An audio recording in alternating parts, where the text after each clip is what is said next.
Sherls here. Welcome to day 7 of Christmas Craft of Collaboration hosted by Raj and Bella Crafts. If you watched the previous video, I'm glad you joined me. If this is your first time hearing it, there is a link to the collaboration in the description box. It will have everything you need to follow along with this collaboration. The list of the YouTube creators, the freebies, and the kit Rachel created for this collaboration. There will be a huge giveaway drawn at the end of the event. So far, there are more than 54 prizes. Rachel will give you a few days to catch up on the videos, then she will post the winner. To enter this giveaway, you need to watch every video in the playlist. Leave a like and a comment. Also, please subscribe to all the amazing crafters in this collaboration. By simply entering the giveaway following the steps I mentioned, you are making a huge impact on each creator's channel, be they a well-known creator or a small one like me. Every day throughout this month, you will get not only one but 2 amazing crafters, and on the last day, you will get 3. There will be different prompts every day. It will be interesting to see different takes on the prompt by different crafters. Mine is It's a Candy Wrap, and my partner is Cory Creating with Scraps.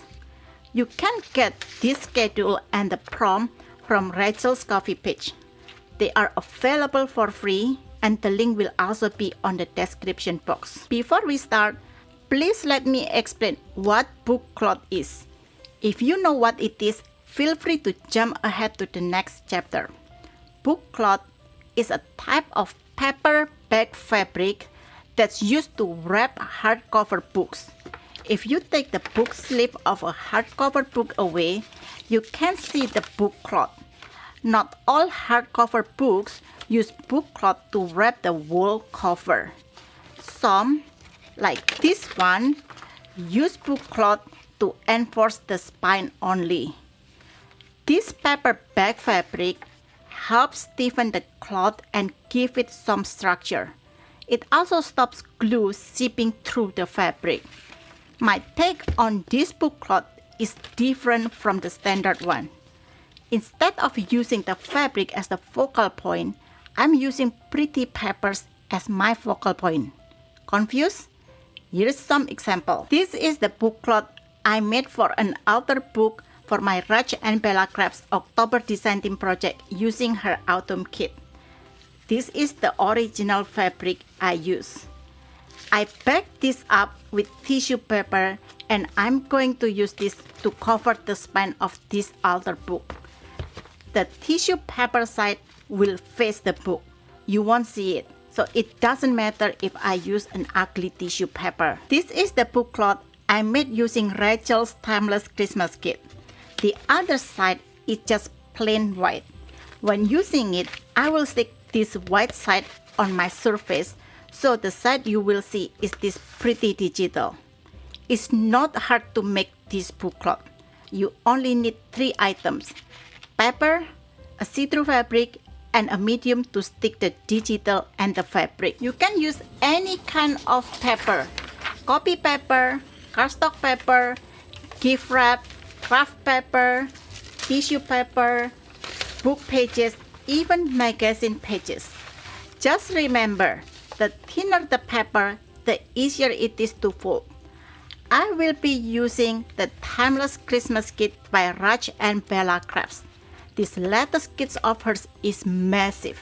There are total 5 separate kits: Timeless Ephemera add-on, Timeless Christmas background, Timeless Shabby backgrounds, the Timeless Christmas collection, and the Timeless fuzzy cuts. I printed this on regular copy paper using my inkjet printer. The see-through fabric that can be used are see-through ribbons like these ones, tulle, gauze swabs, sheer fabric, laces, cheesecloth-like material like this one here, You can even use the produced plastic netting material. Make sure to protect your work surface. This can be a very messy craft. I'm using this cheap kitchen mat from the dollar store. The Mod Podge I'm using is this decoupage glue sealer matte finish from the Art Mines, and I'll be using a brush to apply the Mod Podge on my paper. First, lay your paper on top of the mat, the right side up.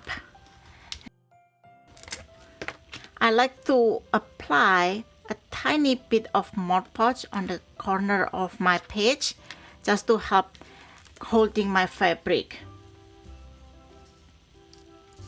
Like this.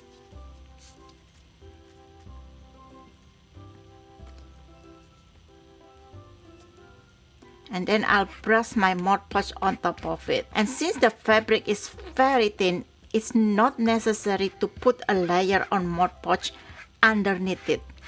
If you like, of course, you can apply Mod Podge on the paper first, put the fabric and Mod Podge again. This sheer fabric is very thin and it likes to wrinkle.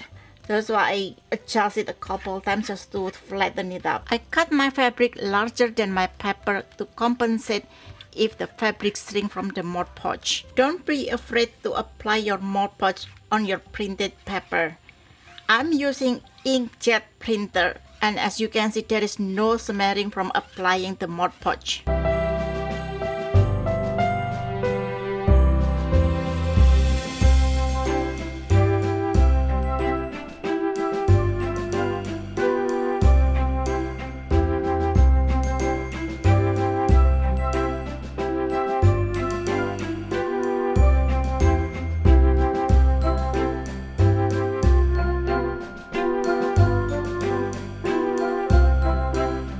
Just making sure that every part of the paper has a layer of Mod Podge and that the fabric is flat.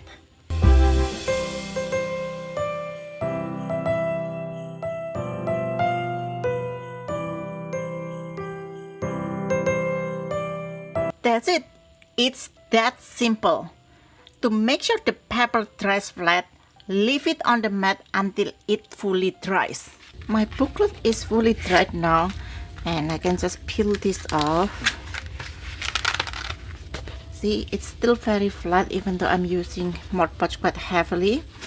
And yeah, I'm really happy with how it turns. Just a little bit bubble here, and that's fine. I might cover this up with something, or I can just apply Mod Podge over it later. But yeah, it's done and it's ready to be used. And later I just need to trim off this excess sheer fabric. I tried 4 different mediums to bond the fabric to the paper: Mod Podge, glue spray, cling wrap, and cereal bags. My favorite one, and also my suggestion, is Mod Podge. I'm not in favor of glue spray. It doesn't bond the fabric and the paper well. I made this one using glue spray, and the parts that I didn't go back and brush aren't fully adhere. I need to apply Mod Podge over this later. Cereal bags work, but your paper will curl like this. And to use it, place the cereal bag between your paper and the fabric. Then place a parchment paper and use a heat iron to melt the plastic. The melted plastic will then bond the fabric and the paper. Iron it a couple passes to make sure they bond well. Interestingly, cling wrap didn't work for me. I don't suggest using freezer paper, heat iron on bonding, or other bonding agent that will cover your digital. We want to be able to see the pretty digital. For the same reason, I'm not recommending using a lace with a thick pattern. I used this lace fabric for this gift wrap, and as you can see, the lace pattern overwhelmed the gift wrap print. Unless, of course, you want it to be part of the final look like what I did here. I used this sheer ribbon with gold leaves on my Franken page. Yes, you can do this to your masterboard or Franken page to level it up. The leaves, in my opinion, add interest to the page. I also want the same effect on this ephemera, but I don't want to fully cover the floral, so I made sure the solid leaves are not on top of it. This is my favorite pattern fabric to use with this Christmas kit. These white dots look like snow. Look how it changed the look of this particular digital. This is without the fabric and this with the fabric. Doesn't it look like snowing? And notice how the color is become more vibrant after I apply Mod Podge over it. That's very interesting. That's something that I just realized. It's like pale green and this is more vibrant green. And the other side, you can see the print like vaguely. It looks like it's kind of over a fog or something like that. And it's really, really interesting. And yes, it's perfectly fine to use color fabric.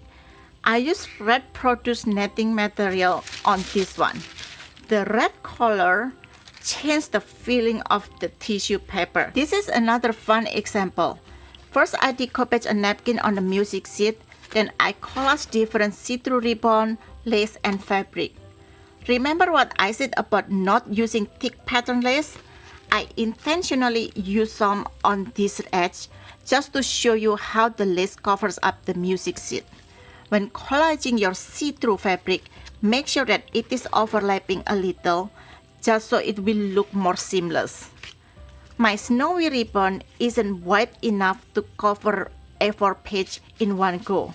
I had to do the top and then the bottom part. I made sure they overlap a bit so it looks like I was using one sheet of fabric. Don't use cereal bag when you are collaging your fabric. It is doable, but it won't be easy. You need to make sure your fabric won't run around as you iron.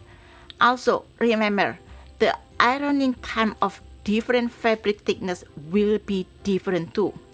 The heat needs to pass through the fabric for it to melt the plastic and bond with the paper. Can you use these book cloths for something else besides wrapping hardcovers?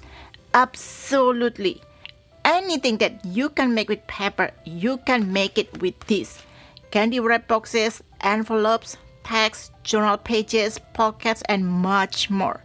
You can also use this for anything you use fabric for in junk journaling. This is a paper, but it's also a fabric. It doesn't tear easily and it's pliable. You can use this as your cover as well and it will protect your books very well. You can even use this method to level up your pretty digital. As someone whose creativity is limited when it comes to pretty printable text, these methods help me level up those pretty texts without covering it too much, like the one I have here. I hope you tried this and share with us using hashtag #ChristmasCraftOff23. And thank you so much, Rachel, for inviting me to join this collaboration. Don't forget to watch every video on the playlist, leave a like, leave a comment. Also, please subscribe to all the amazing crafters in this collaboration. Just by doing this, you might win one of at least 54 prizes. Also, any comments in my YouTube video and posts will be entered to my annual secret YouTube subscriber giveaway. It's a secret because I will not advertise it. I'm just going to announce it sometime in May. I haven't decided the main prize yet. There are currently 6 unclaimed giveaway prizes that will be added into that giveaway. This number will increase whenever my giveaway winner doesn't claim their prize. I am providing some digitals for this collaboration giveaway, and I will be hosting 1,000 YouTube subscribers giveaway as soon as I reach that huge milestone. I hope next week will be a calmer week so I can finish my other Roaring 20s kit and host the release party giveaway. I don't have a specific YouTube schedule. I try to post at least a video weekly, but my 3 kids often disturb my crafting time. My oldest one is turning 6 today, by the way. So far, I have been pretty good at posting freebies weekly on my coffee page. Feel free to check my Ko-fi page out and help yourself on my free mini junk journal kits and others. Happy crafting! Bye!